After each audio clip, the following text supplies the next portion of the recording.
আচ্ছা, যাদের বাড়ি বাচ্চা আছে তাদের কিন্তু অনেক চাহিদা, অনেক রকম টিফিন খেতে চায়। তাই আমার বাড়িতেও কিন্তু বাচ্চা আছে। সেও কিন্তু এই ধরনের যে ধরনের টিফিন আজকে আমি তৈরি করে তোমাদের দেখাবো, এই টিফিনটা ও খুব পছন্দ করে। তো সেজন্য আমি মাপ অনুযায়ী ময়দা নিয়ে নিয়েছিলাম আর একটা বড় আলু গ্রেট করে নিয়েছিলাম। সেই ময়দার মধ্যে আলু দিয়ে দিয়েছি।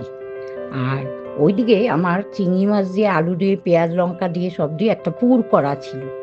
তারপর ওই ময়দাটার মধ্যে আলু গ্রেট দিয়ে, চিলি ফ্লেক্স দিয়ে, লঙ্কা গুঁড়ো দিয়ে, কাঁচা লঙ্কা দিয়ে, নুন হলুদ দিয়ে গুলিয়ে নিয়েছি, একটা গোলা তৈরি করে নিয়েছি।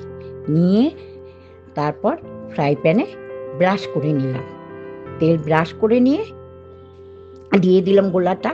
বেশ সুন্দর একটা গোল আকারের রুটি তৈরি করলাম, গোলা রুটি যাকে বলে খাঁটি বাংলায় গোলা রুটি, পুর ভরা গোলা রুটি। তারপর আমি ওই গোলাটা দিয়ে ছড়িয়ে দিয়ে সুন্দর করে গোল করে নিলাম, নিয়ে তার মধ্যে পুর ভরে দিলাম, পুর দিয়ে আবার রোলের মতো বটিয়ে দিলাম, দিয়ে এইভাবে আমি পুর ভরা গোলা রুটি তৈরি করলাম। এই যে টিফিনটা করলাম এটা কিন্তু সব বাচ্চারাই ভালোবাসবে, কারণ আমরা বাড়িতে বাচ্চারা যেরকম খেতে চায় সেই ধরনের রান্না করারই চেষ্টা করি এবং করাটা উচিত।